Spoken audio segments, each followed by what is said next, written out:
With your sound, you kill it, so don't stop, get it, until you chill and watch the way I navigate.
gang. Okay, hold on.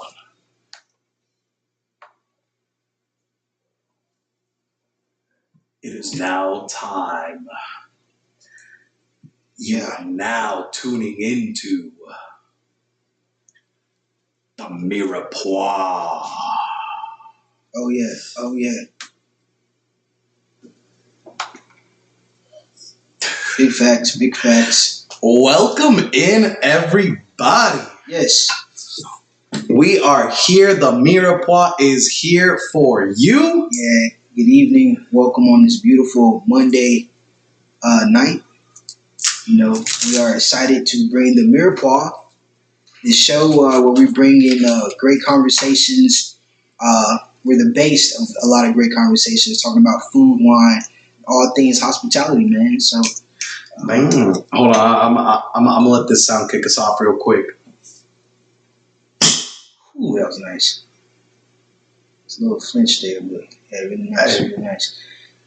So, welcome in, everyone. We are the Mirepoix. For those that don't know, first time tuning in, the Mirepoix is essentially a mother sauce in France, and it is set up of primarily onions, carrots, celery, reduced down a whole lot of butter and fat. Yeah. The Mirepoix we are bringing to you today is a collection of our expertise, our experience, and most importantly, our dang charm. We're here to make you feel special, make you understand the kind of world we live in, and give you a kind of insight to not only how businesses run, why they run, but more importantly, good food, good drink, and a good time. Great food, great drinks, and a great time. So, a little correction there. But yeah, folks, welcome to the Mirepoix. I'm Chef Caius of the Chef Caius Experience. I provide a luxurious dining experience in the comfort of your own home or the environment of your choosing, meaning that I come wherever you are, be it your home, if you're out of town on vacation, we'll do that as well. Weddings, bar mitzvahs, baby showers, whatever you need. All of it. All of it. And don't be worried, if you a business, he'll show up at your restaurant too. He'll take it over. Oh, yeah, he'll turn you out. He'll make you feel good. A great time doing restaurant takeovers 100%. So, yes, please reach out. We'd love to get in contact with you. Bam. And I am Gilberto Casimiro Valdez Arias, the guild master for the Guild TX, the Guild Texas. I represent a collection of like-minded individuals that are looking to help you grow your business, help you create your business, help give you the support that you need no matter where you are in your business career. We're here to help you grow, get better, learn, and most importantly, we can bring it all to life for you. Small events, big events, consultation, labor, the whole 9 yards. We're here for you. We're here for you. We'll be there. I'll be there. Just call my name. See, I'm always more of like a call me, beat me if you want to reach me. Whenever you need me, baby, call me, beat me. Yeah, if you want to reach me. You gotta have a little bit more soul, though, man. Hey, dude, that was Kim Possible, man. My point exactly. You gotta have a little bit more soul. So, welcome to the Mirepoix. Today's episode is the sandwich. Yes, the evolution of sandwiches. All right. Hey, shout out to our boy D Jones, who's always here with us in spirit. You know, our podcast king and master here in San Antonio.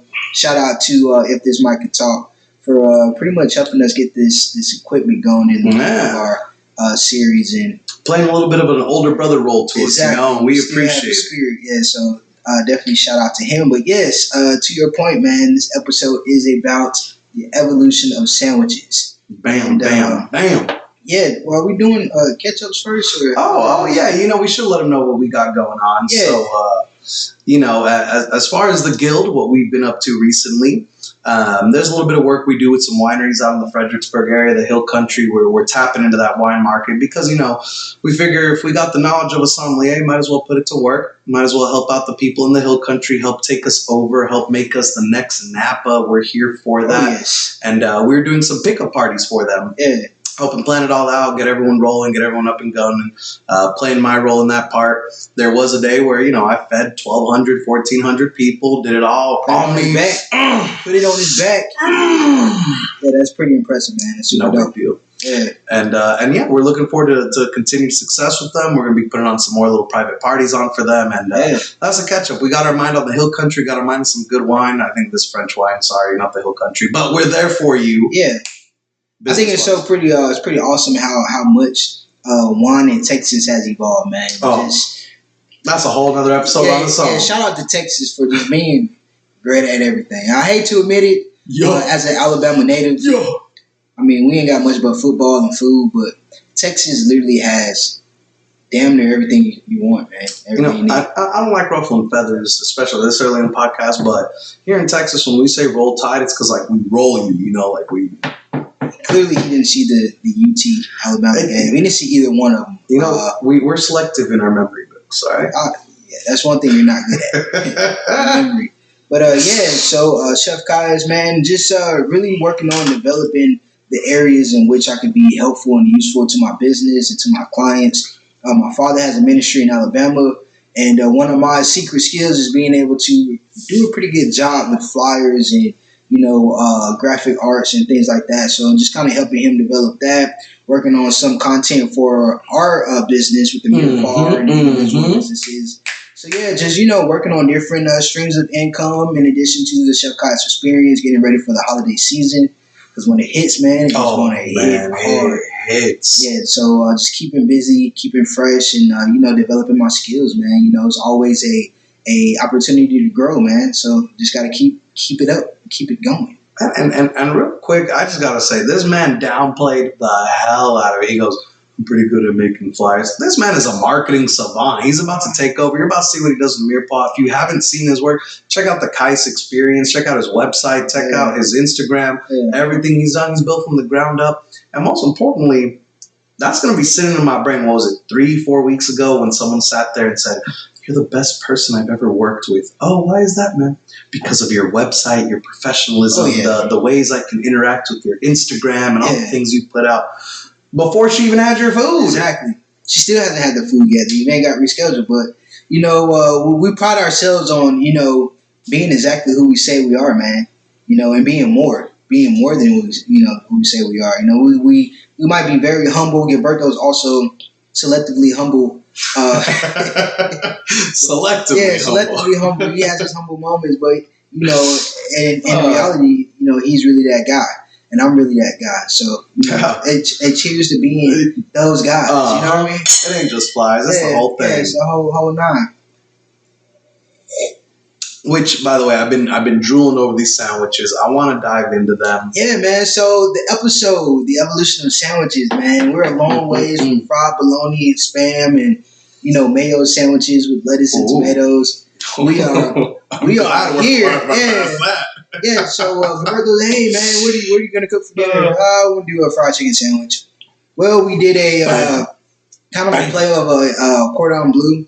So we did a panko breaded fried chicken, butter basted it. Of course, seasoned, marinated prior to that. We did some Munster cheese, which is kind of like a sharp mozzarella in terms of flavor.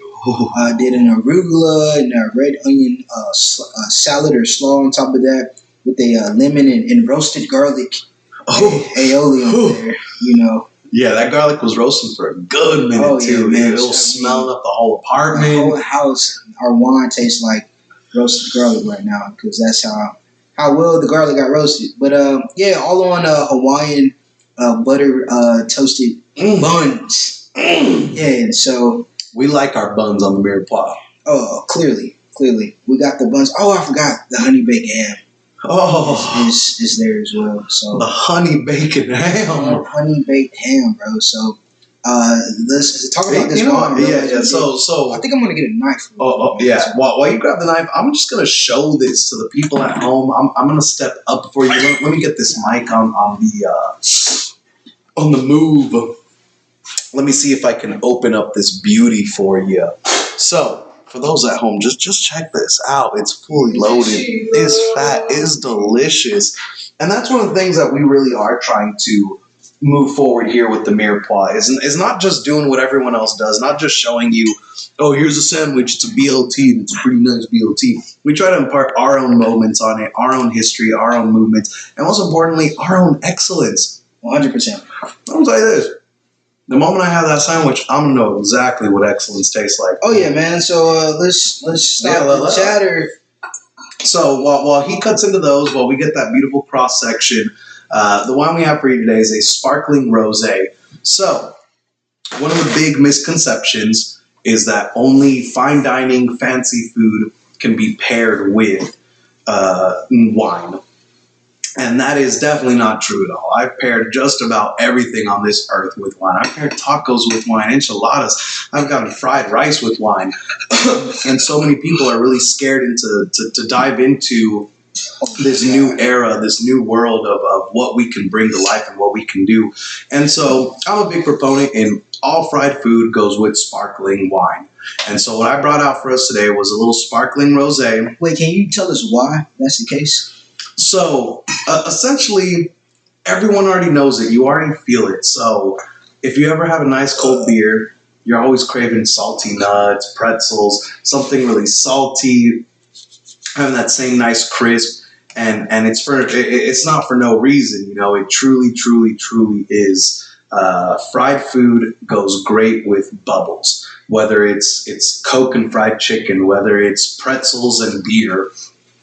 Whatever the case may be, the carbonation, the bubbles, the way it plays on your tongue as all the grease gets on there, it kind of brings it to life, and it's a wonderful world, especially once you start diving into the spices in it. You know, once it's not just flour and egg wash, and you actually have a little bit of panko, a little bit of salt, a little bit of pepper. Yes. Which, is definitely one of the cases here. And then I chose rosé because, honestly, the weather in Texas is getting so nice right now. Maybe not all Texas. I don't know what y'all are dealing with in Houston or Dallas. But it probably sucks to be y'all because, you're not San Antonio. Yeah. 2-0 countdown city, baby. I mean, it's starting to get a little bit cooler out here. Oh, and so is it's perfect patio weather. Yeah. So. And to me, a perfect patio weather is rosé. So 100%. I got a little sparkling rosé for us coming out of France. It's 100% Malbec grape. So what that means essentially, it's made this rosé with the skin contact method. A lot of wineries will just essentially pour red and white wine together to make rosé.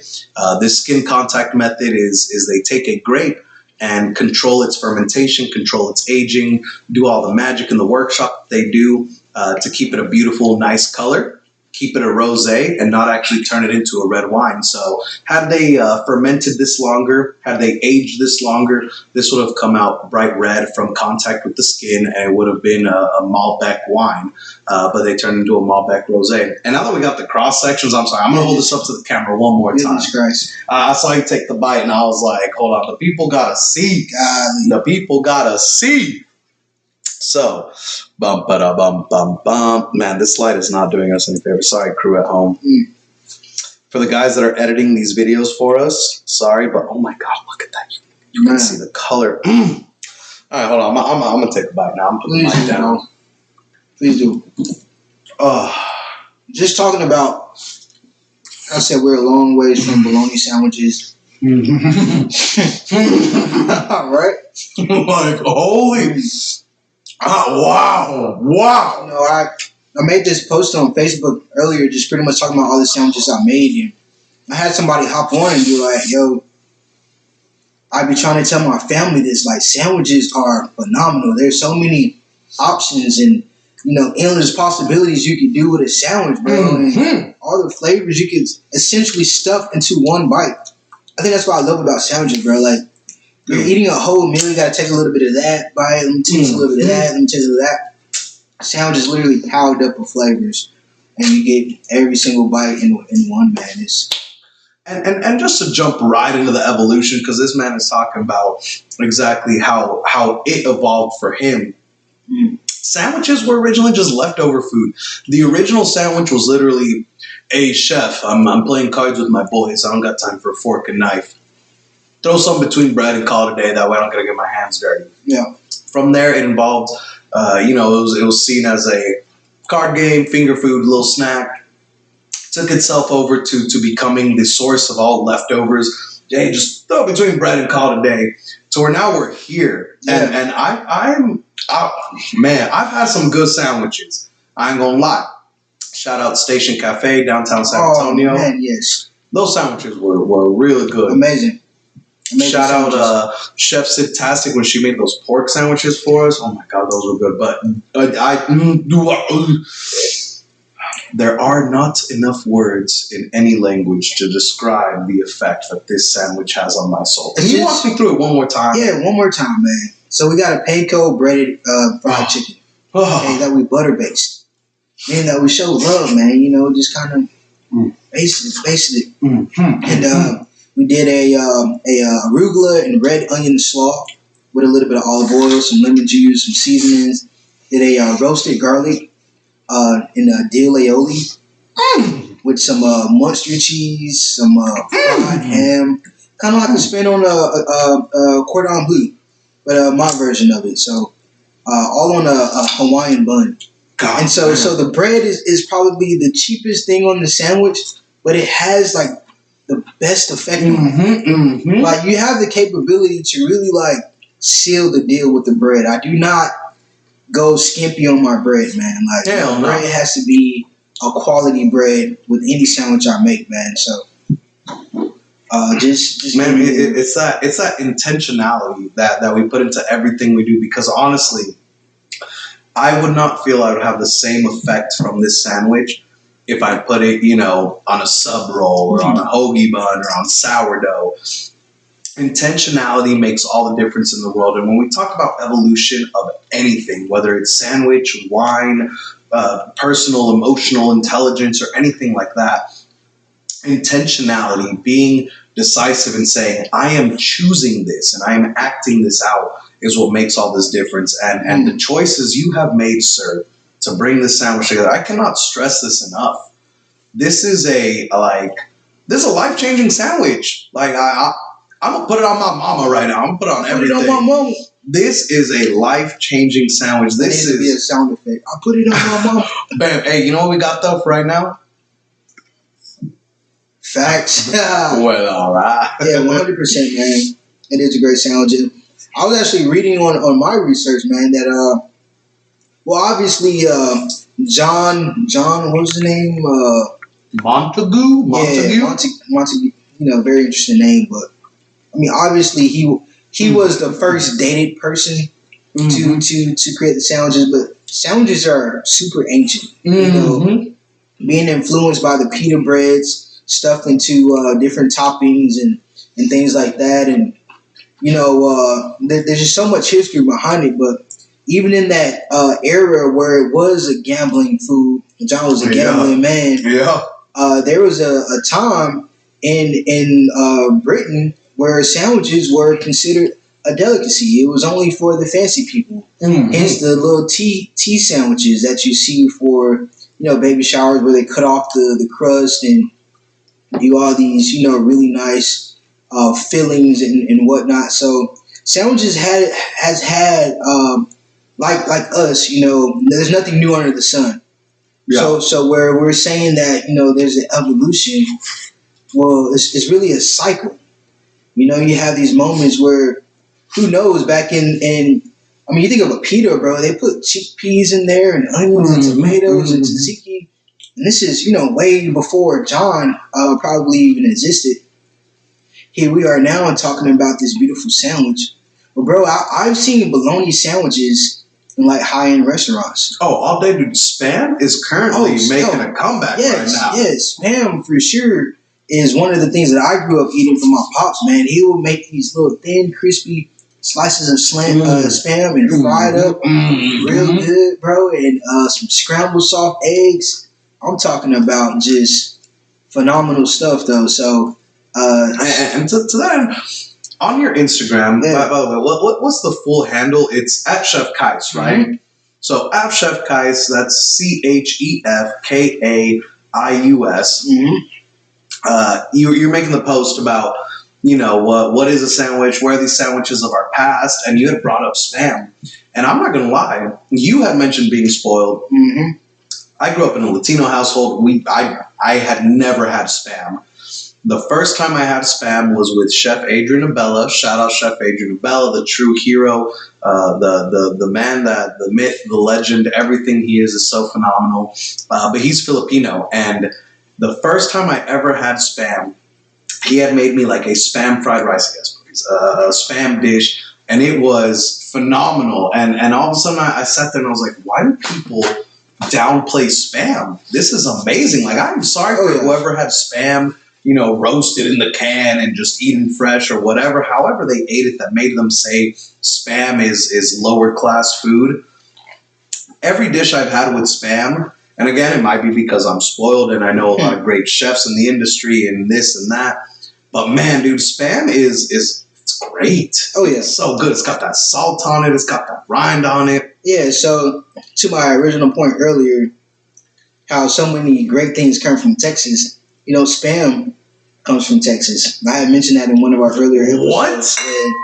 Yeah, spam. I think it originated in Austin, bro. If I'm not mistaken. Yeah. So I never knew. Bro, get a whole sandwich, man. Dig in there. Oh, I'm about to. Don't worry. So just so many ways that you can go into that, man, and even with the cultures that have different forms of sandwiches. So right now in Tennessee, there's this big old craze that's going on with the Nashville fried chicken sandwich. Oh yeah, I mean it's made its way here to Texas. It's everywhere. I want to say it's international now, and it's funny. The story behind that was. This guy was cheating on his lovely wife. So there's this guy that's cheating on his wife. Facts. And so she thinks, I'm going to get back at you. I'm going to make you this spicy sandwich. And it's going to, essentially mess you up, man. You're going to regret cheating on me. And she just throws all these spices and hot sauce and all the right. Sounds like my kind of woman. Right. She's doing all these things to make this sandwich pretty much unbearable. And he eats the sandwich and he's like, babe, this is the best thing you've ever made me. Like, this is literally the best sandwich in the world. And here we are now experiencing Nashville hot chicken in Texas and Washington, LA, New York. Everywhere. Man. Popeye's picking it up. KFC picking it up. Churches picking it up. Chick-fil-A picking it up. Man, I think I went to a Twin Peaks yesterday, bro. Nashville hot chicken is a flavor on the menu. This is a franchise company. So I'll go ahead and say it right here, right now. Never be afraid to express yourself because it might just become the greatest thing ever. Whether you're acting on anger or joy, it might become the best thing ever. Now, I will say Nashville hot ain't got nothing to Kai's fried chicken, though. Bro. I'm seriously like, I'm like, I don't know if I had a good editor, it'd be like, eyes coming out, drool coming out, just looking at this sandwich. This was a pretty good sandwich, man. No cap. The roasted garlic on that aioli is just... It's a game changer. It's the game changer. It's the game changer. And, I really wanted to marinate that chicken, but it's just been such a busy day for both of us, just season it right, man. Still giving that butter base. You just gotta show love to your food, man, and it makes all the difference with something that can be so humble. Yeah, it's the key to professionalism. Yes, I know you and I, and multiple times in our career, have both been there where you have the perfect plan in your face, in your mind. You're going to execute it. You got your team in place. Everything's going to be perfect. And then you get punched in the face, and everything has to change. Life happens, but professionalism is making it through those changes. So, you mentioned, hey, we had an idea leading up to this. We planned it all out. And then we got punched in the face with the day with, the things happening, checking in on other spots, taking care of other things, taking care of family. And you pulled out a grandiose sandwich, sir. Man, the beauty. The rose and the thorn, Man, and so like I am by nature a leader, whether it's with my friend groups, whether it's the projects I take on, whether it's me helping. I am a vocal voice, I am a magnetic personality, and I am clear on what I want and what I want to see. And when I was helping put on this wine party the other day, it was so sad. I don't know any other word, but their manager for this property legitimately started he was freaking out. He was yelling at people. He was taking out his frustrations. It was like that scene in The Bear where they have all the tickets coming in. He's like, wow, wow, wow, wow, wow. I hate everyone. Y'all go die. It was to that extent. Wow. And all I could think in my head was, and that's y'all's leader. Yeah. That's y'all's leader. Like, honestly, emotions, stoicism, being able to always have a plan as you get punched in the face. Because to his credit, he found out the day of that we weren't going to, the winery wasn't going to be closed to the public. Yeah. It was going to be open to the public while holding an event for 1,000 people. So it was, dang. Oh yeah. Like, by no means am I trying to say, like, no, I'm like, thinking about the bathroom. bro, the 2 bathrooms they have in there, the everything. There was so many opportunities for that to go awry. And that's especially why I harp on this professionalism and this leadership of being able to keep a calm head. Yeah. Everyone gets punched in the face. It happens 100%. To us all. Yeah. And we make through it. We work through it.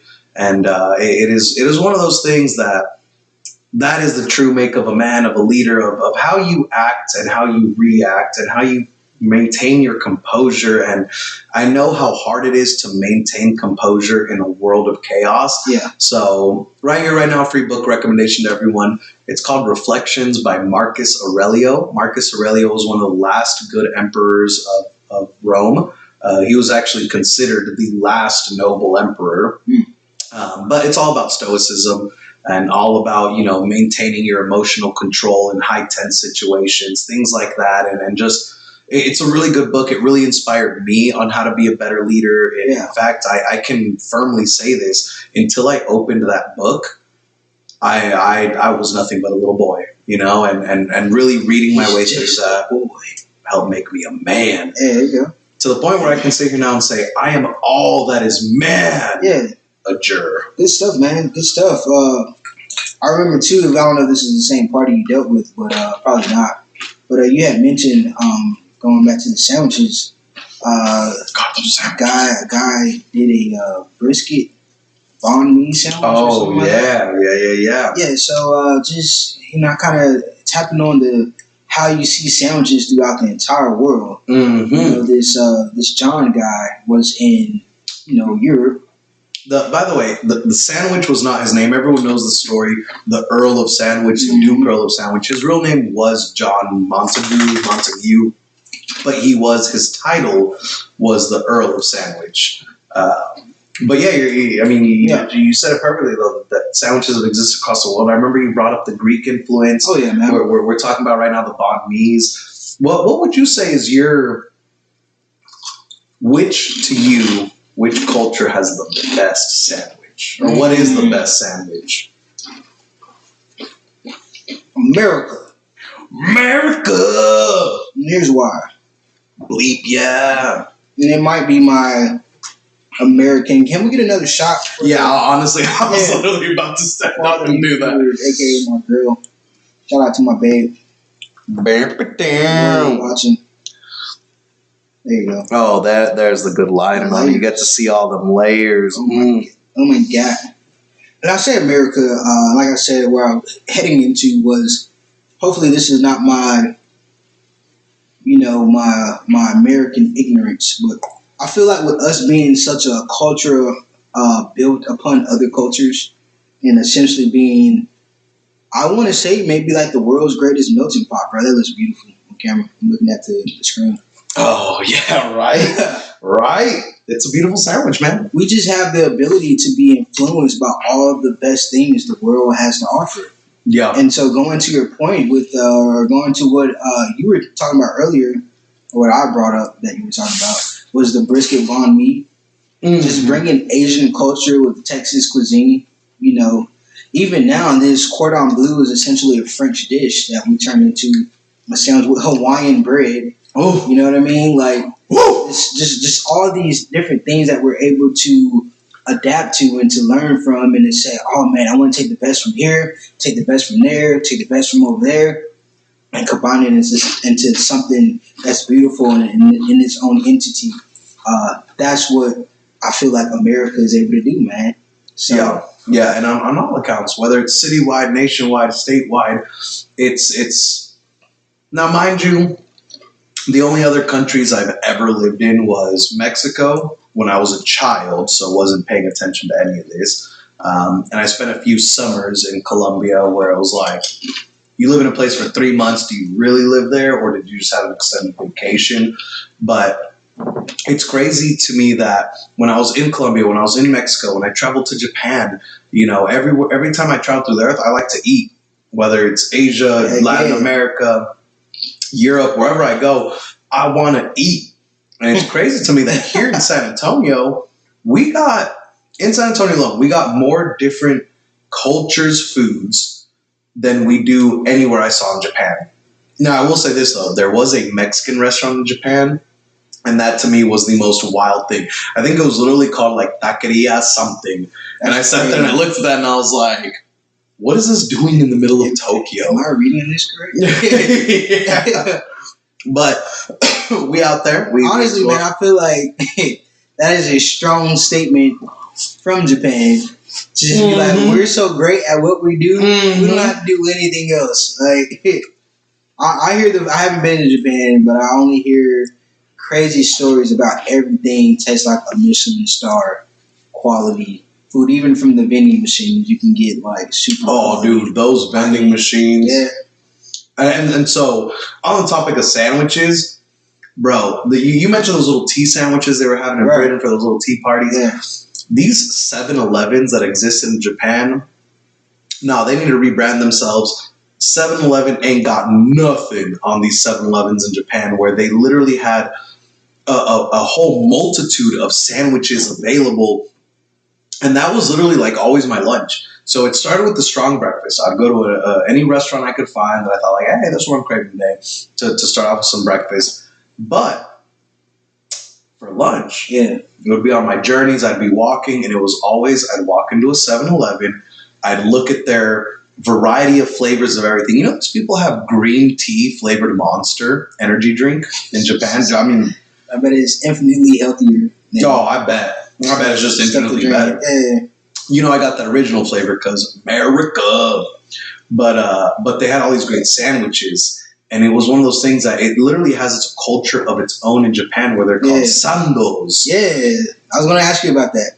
Oh, dude, the sandos were so good on the bullet trains and the gas stations. Yeah. Is that one of your favorites? Would you say is that the best culturally? Chicken katsu sando all day. Now, I will say this, though.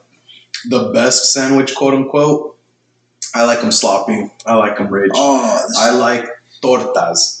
Okay. Latin American tortas are like... true to its culture. Nice, big, fluffy bread. Yeah. Really rich, greasy meat, an egg fried, the whole 9 yards. Yeah. And now I'm curious, I might look into it later. If anyone in chat can look it up for me. What's the history of the torta? Was that a traditional dish? Did that get inspired by the Spanish visiting? Because, I know that the New Orleans po' boy. I was getting ready to say, man, they're so similar. They're so similar in that airy, crisp edge bread, but it's nice and fluffy and airy on the inside. Mm-hmm. You got the iceberg lettuce and tomato. And what do they call it over in Britain? The oyster lobes or something like that? Is that what they call it? Mm-hmm. I'm not sure. It's called like oyster lobe, but it's essentially a po' boy. It's fried oysters in between, like you said, the airy, rich bread. Yeah. But it was clearly a predecessor to the New Orleans po' boy, which has now taken on its life of its own. Speaking of evolution, best po' boy I ever had was an alligator po' boy. Man, it looked pretty nice. To think that we're eating alligator, but I mean, essentially, it tastes like catfish. A cross between catfish and chicken. Mm-hmm. Just very fatty, rich meat. Really good. But I actually had a pretty good po' boy that was made out of roast beef. Oh, yeah. So there's a restaurant off of 1604. It's a new Cajun Tex-Mex. Then they call it like Tex Cajun or something like that. I can't think of it. Yeah. Right off Clever, right? Yeah. They had a beef sandwich, and essentially I was kind of like, I don't know how I feel about this, but I definitely tasted the sandwich, bro. I mean, the beef was just succulent, soaked in its own gravy with the mayo and the lettuce and the tomatoes, bro. A hot beef sandwich.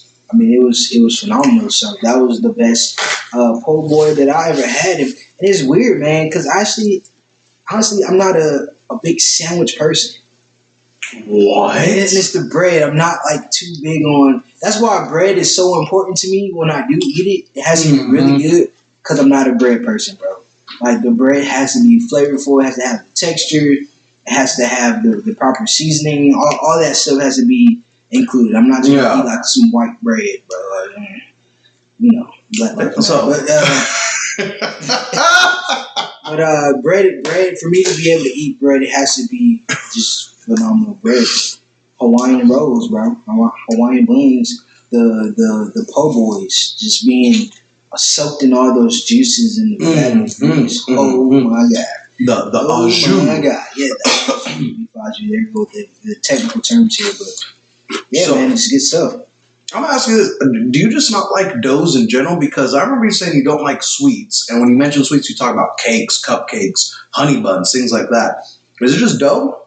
It's dough because, I mean, you think of all the things that you can eat. Bread has the least amount of flavor. The least amount of flavor. It's essentially a vehicle to house other flavors. And I'm just like, why won't I just go straight to the flavor? Like, why am I trying to beat around the bush? Yeah. You know what I'm saying? I'll say that credit, that truly is where the sandwich started was you are a vehicle for what I really want to eat. Yes, exactly. That John Montague person, the Duke Gorilla sandwich, literally told his chef, I don't care what you do, just put it between two pieces of bread so I can eat it while I'm slaying cards. Yeah. Yes, it's convenient. It's a convenient way to eat a great meal. And kind of like what we were talking about earlier, if you eat a plate, you have all these separate components that you really have to eat separately. If you're that guy that mixes it all together, everybody's looking at you like, bro, where are your manners at, man? Calm down. Me.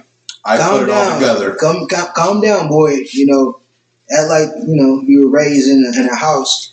But a sandwich gives you that opportunity to literally taste everything you want to taste in one bite. And it's brilliant. It's a great idea. But I'm that guy, you know, I eat like half the sandwich all together, and then by the time I get to the other half, I'm just eating the meat, the cheese, and all the bread's already falling off. It's like, hey. But this sandwich, bro, I definitely would eat. I was about to say, I'm sitting. I'm about to. When this podcast ends, the first words out of my mouth are going to be, "Can you make another? Yeah, I mean, please." Do your thing, man. Do your thing. But and that's why I like the potato buns and Hawaiian bread, because they're not so dense. And essentially, you know, it's acting as a vehicle to the meat, but it's not taking anything away from the sandwich. Yeah, it's so thin. It's just not, like I said, not too dense. You can literally just smush it and just have the chicken and all the toppings and barely. The bread is essentially like a napkin. Yeah, exactly. It's there to keep your hands dry. Yeah, keep your hands clean. So you know, it's just a cool thing, man. But let me ask you this, bro: do you have any like nostalgic childhood sandwiches growing up in a Hispanic household? I don't know if there's a problem. Man, so look, total tangent. We'll dive into it later. Yeah. Latinx is a false word used by white people to colonize the Spanish language. I'll leave it at that. But in a Hispanic household, in a Latin household, growing up, this might sound totally off kilter. This might come as a left hook, right hook for any of my Latin heritage brothers and sisters watching at home. Dude, tomato basil soup and a grilled cheese sandwich. Don't get me started, bro. I almost made that today, dog. That's why I have the tomatoes sitting there. I'm literally the vine ripened tomatoes are sitting in my little pantry, waiting for me to cut them open, stuff some garlic in there, put a little bit of serranos, get them all roasted, blend them down, add some puree, make a tomato basil soup. Honestly, I don't even want to eat the soup. The moment I run out of grilled cheese sandwich to dip in there, I'm done. The soup's dead to me. Flip it over. I've already eaten the grilled cheese sandwich. Bro, tomato basil. When I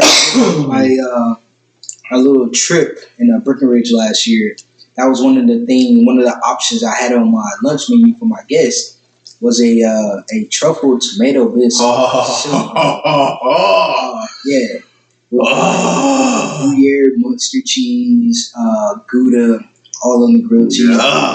When we're talking about passion and desire and fire and all those things, those very TLC, tender love and care moments. It don't get much more intimate than a really good grilled cheese and tomatoes. Dude, and right? It's something. And that's love. That's love, man. Love. Let's talk about the best compliments to a sandwich. Oh man. Okay. So okay. Before we dive into that, which part is more important, the tomato soup or the grilled cheese? For me, they're equally important. They have to be. They have to be. I wouldn't do one without the other. When I'm intentionally eating them both. Yeah. They're great separately. I've had tomato bit soup by itself several times. I've had a grilled cheese by itself several times. But when they are, gathered together here today in this holy matrimony, till death do us part, man, they got to go down together, bro. And I feel like when they're made together in that sense, I mean, it's just you're almost tasting one, expecting the other. Yeah, honestly. Let me bite this grilled cheese. Okay, now I need the tomato. Yeah, exactly. Where's the dip? Where's the dip? Oh, there's the tomato. Just a very pleasurable and sensual moment that goes on with those sandwiches, bro. I love, and it's crazy, bro. I never grew up eating grilled cheese with tomato bits. We didn't eat too many tomato soups or any. I don't remember eating any tomato soups in my childhood, bro. And I think that's the reason it stands out so much for me. Yeah. I'm not going to lie to you. My mom, when she made sandwiches, they were just like, don't get me wrong. Maybe now I might ask Chef Kais to make a sandwich before I ask my mom to make a sandwich, but normally any day of the week, it's my mom making sandwiches for me. And she does it simple. She's a purist. She goes, here's one piece of bread. I'm going to put a little bit of condiment on there. I'm going to put something pickled or vinegary on there. I'm going to put the meat. I'm going to put the cheese. And, of course, she always includes avocado and hot sauce for me because, we're Latin and I like spicy. And so, to answer your question about what is the best compliment a sandwich can get, I believe that the best sandwich is a well-built sandwich, a structurally intact sandwich. Because I'm not going to lie to y'all. When I make a sandwich, it's a Leaning Tower of pizza. It looks like some Scooby-Doo ass nonsense. I mean, the sandwich made. I'm the same way, bro. I'm like, how much can we get on this sandwich? Before we can't get anything else on this sandwich, man. So, 100%. Now, there's something about moms that just know. Dude, there's structure. It was literally, it's always a perfect sandwich. It's nice and fat. I can only ever eat one. And I'm a big boy. But I can only ever eat one of mom's sandwiches. And I'm just like, it holds itself. I can literally sit there and just, how was your day? Yay. I learned so much in school. It's something about mom. I think about when my mom was making me sandwiches. I made a point that my mother, she grew up in Brooklyn. And, sandwiches in New York is just it's a thing, right? Mm-hmm. So by the time she had me, she was already on this boar's head cake, which is a premium cut of cold cuts and cheeses and all that stuff. So I'm eating all this premium cheeses. She's getting rye bread. I'm going to school with this dark black bread. All my friends are like, "Dude, why is your bread burnt?" I'm like, yo, kid, it's rye. Get your life, man. Yeah, it's right. Exactly. So just being exposed to quality meat, but nothing complex, but just really great ingredients is what she did well, man. And just the mayo, pickle on the side. I mean, the sandwich is going to fill you up. And I mean, my mom and my dad made great sandwiches, man. And I just think it's in my birthright. It's in my blood to be able to do what I do with sandwiches, man. So, You know what? My dad can't cook to save his life. He survives off of fast food and others cooking for him. Yeah, no, so when a Mexican man that don't cook. When him and my mom divorced, literally anytime I went to his house, fridge completely barren. And literally his diet was, I just go out to eat every night. And mind you, of course, he was a small business owner. It was pretty successful, so he could do it. Yeah, he had the guap to do that. And someone else cooks for me for every single meal. Hey, man. A 70-year-old man has never cooked his own meal in his life. And I just sit back and I'm like, of course, yep, that makes perfect sense. That's where I get my selective humility from, because the rest of it comes from, boy, my dad didn't cook a meal in his goddamn life. You really think I'm about to sit here and deal with your nonsense? Although I dabble in cooking, I actually really like cooking. Gilberto's actually a pretty great cook, man. He made some steak bowls the other night. I'm just like, dude, what can't this guy do? You know, he's holding back. I'm looking forward to seeing what he does next week, because I just threw him the torch. This is Hispanic Heritage. Oh, yeah, that's right. We do have some special things coming up there, but Gilberto Casamigo Rada is going to be, he's going to be doing the food part. Just letting you know that right now. Bro. All right, okay.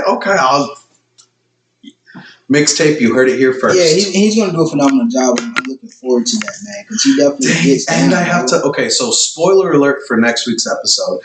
Hispanic Heritage Month is ending. We're going to be putting it on. We're going to be teaming up with, what's her Instagram? 210 Norteña Royalty. Don't do it like that, dog. Bruh. And you have me cooking for her? Shout out to Natasha, from Nortina 2.0.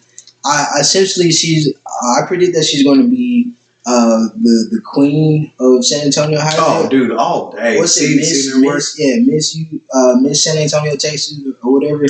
Just a genuine person, beautiful inside and out, and just an amazing content creator, a hustler, making sure that she has her hand in every part of the city, helping everybody. Just a phenomenal person. So shout out to her. And I hit her up. Hey, fam, we need you next week. She said, say less. I'll be there. So you're going to be the one cooking for her, bro. All right. Because you got this, bro. You heard it here first, Mixtape. You're about to see. Oh, my God. Y'all are about to see. Hold on. Back to the history of sandwich. You had posted a question. Yeah. Because I'm about to get hype about all this. But you asked, is taco considered a sandwich? And what was it? Google told you no? Google told me no, but we know Google is American ran. Yeah, but I will say this. I am a purist in that regard that, no, taco is taco. Sandwich is sandwich. But I see how people bring the two together, confuse the two often. And one of the things while I was doing my reflections and my look into what a sandwich truly is, one of the things I found is essentially what's considered an alignment chart. For all the D&D nerds out there, it's called, lawful, neutral, evil, etc. But in the scientific alignment chart, it's a purist / second category neutral / third category rebel. And I found a sandwich alignment chart that talked about essentially you have only Gilberto. We'll find something. I just want to say that first off. Hey, I don't look on page 1 or page 2 for my results. I'm on like page 567. Yeah. Oh, here it is. This is exactly what I needed to prove my points. For sure. We're going. But there are purists, neutral, and rebels, and this alignment chart in terms of sandwich was talking about a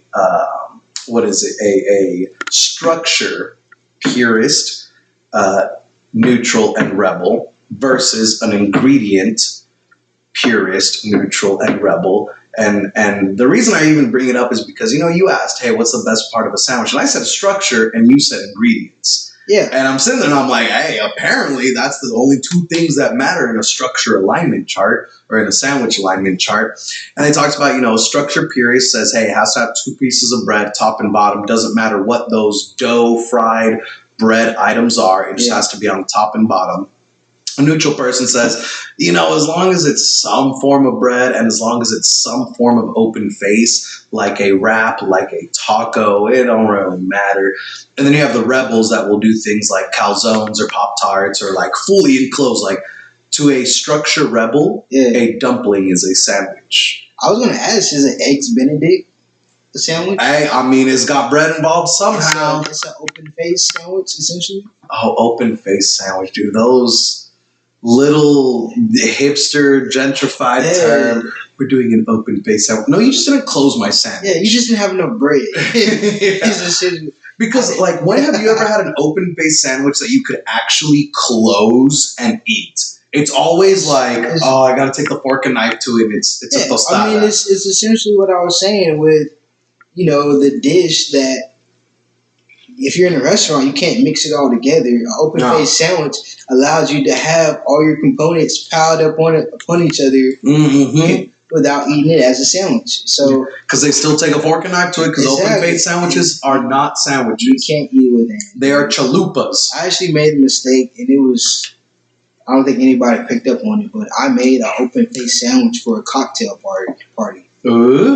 Yeah. You made chalupas for a cocktail party. Dude, I couldn't even see how people were eating this because I had servers I'm just like, get this out of my face, yo, sell the dish. And they're coming back with empty trays, so people ate it. Yeah. But now that I think about it, how in the hell did they eat these sandwiches at an all-white cocktail party? I would have.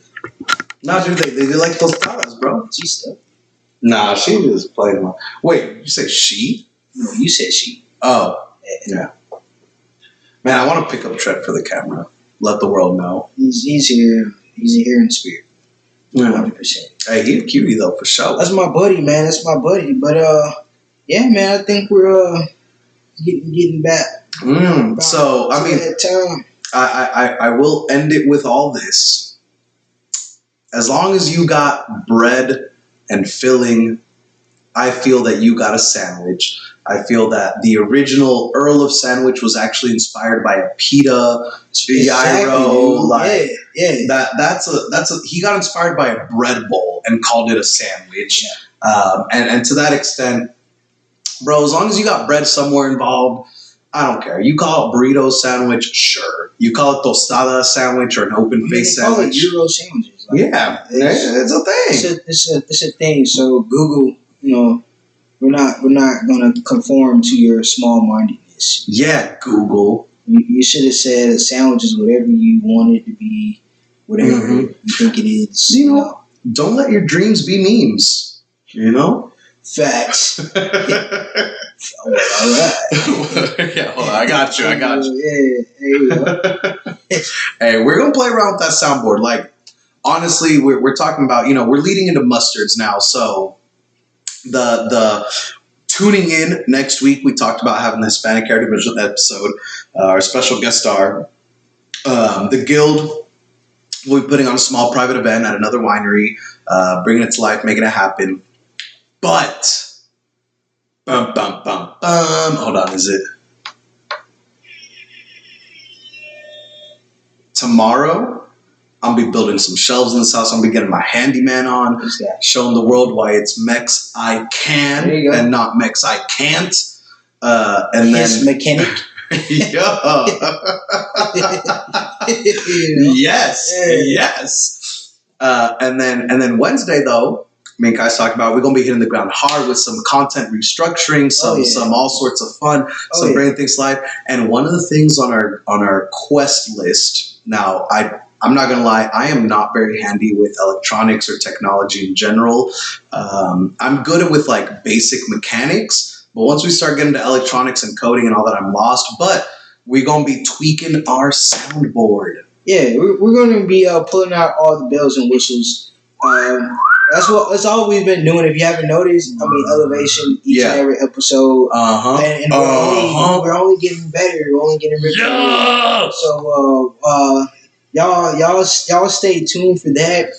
Even if you peeped out the flyers, we got some nice little suave, some cool. Oh yeah, the upgraded flyers are. And I'm just playing around, man. I'm not even. We're not even in Super Saiyan yet. Yeah, we're not even in Super Saiyan right now. We're just barely seeing Master Yoshi right now, but we're moving into the right place and. As he said, just developing, doing some shows, cleaning up, building that content, man. So y'all stay tuned, but definitely tap in next week, yo. We're gonna have a special guest, Natasha, Chino. We're gonna celebrate Hispanic Heritage Month. Shout out to all my Hispanic brothers and sisters out here. giving spice to life, man. Giving spice to life, 100%. So it's going to be an exciting episode. Oh, tequila all day. Tequila all day. Tacos.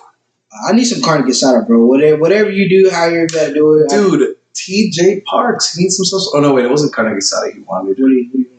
I don't remember. That's my thing. Yeah. He wanted some form of Mexican food. I think he wanted your enchiladas, bro.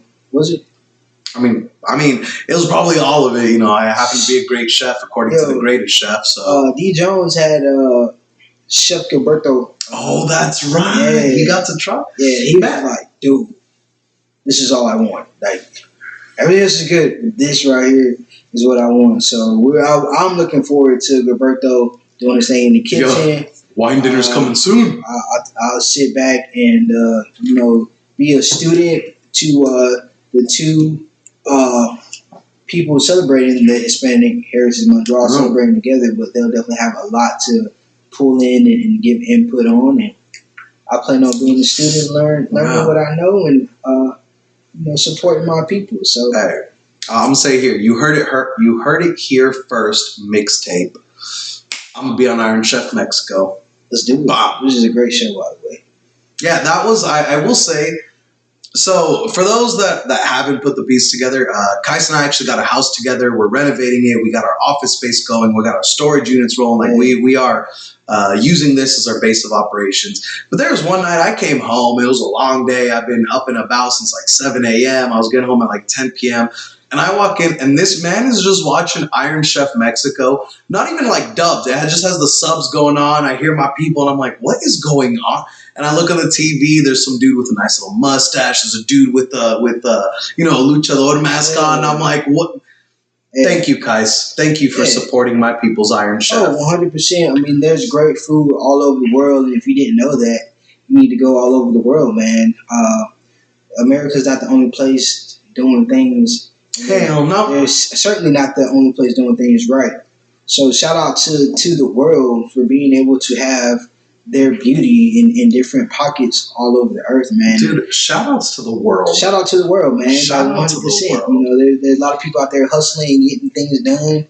And, I like to think there's an alternate universe in this world of a black guy and a Hispanic guy, doing a podcast. Hey. So, speaking of alternate universes, there is a story, and it's a true story. It's like a newspaper accounting. Yeah. When Mexico first gained their independence, they still had Spanish conquistadors. They had a lot of Jews trying to escape like the persecution and the life that they were living in the Middle East back then. Yeah. They also had samurais who had come to Mexico to help them in their rebellion, and Catholic priests. So there is a story of these four, I'm not going to say heroes, they weren't heroes. They were just dudes who became friends and were walking around. But it was a Spanish priest, a Japanese samurai, a Spanish conquistador, and like a fleeing Jew. Wow. And these four people became best of friends, and it's honestly become like somewhat ingrained in like Mexican culture or folklore. And mind you, because we are in Texas, because we are in San Antonio, I know a lot of people that don't even speak Spanish are about to attack me in the comments saying, that's not Mexican culture. If you grew up in Mexico, yes, it was. It was truly it was like a Mother Goosery rhyme that was told and was the story of those four people. So yes, in an alternate universe, I got dibs on being the Spanish conquistador and the Japanese samurai. How are you going to be two in one? Well, because you're going to be 2 in 1. You're going to be the Catholic priest and the scared Jew. I'm a Gemini, but I ain't scared of shit. But yeah, on that note, there was the catch-ups, there was the mustards, there was the Mirepoix. Yes. Tune in next week. Please be there. Subscribe to us if you have not subscribed to us. And tell a friend to subscribe. Dude, honestly, like spread the word. Put your friends on. Tell a friend to tell a friend, man. I'm gonna tell you this: when Rihanna drops Fenty, you're gonna go and tell everyone. You're gonna be like, "Oh my God, the new Fenty just dropped! I just copied it." You're gonna put it on your Snapchat. You're gonna put it on your Instagram, and they're gonna already know about it. You're not gonna be telling them anything that they don't know. And right now, you get the chance to show them to be that guy. You or get that to girl. show them We'll be like, hey, I have this amazing podcast the that Mirepoix. you should tap into. Great food, great wine, great conversation. Bam. We are the base of all things excellent, baby. That's the Mirepoix. That's the Mirepoix. Ended out on one of these. Well, all And right. of course, a round of applause. Yes. Soundboard, Mirepoix. You heard it here. Episode 9. 8 Sandwich. episode now. Oh, also, one more time. Kais does not make pretty flyers. He is an excellent marketer. My God. It is more than just flyers. When he said the Mirepoix, some flyers coming out, he's taken over the whole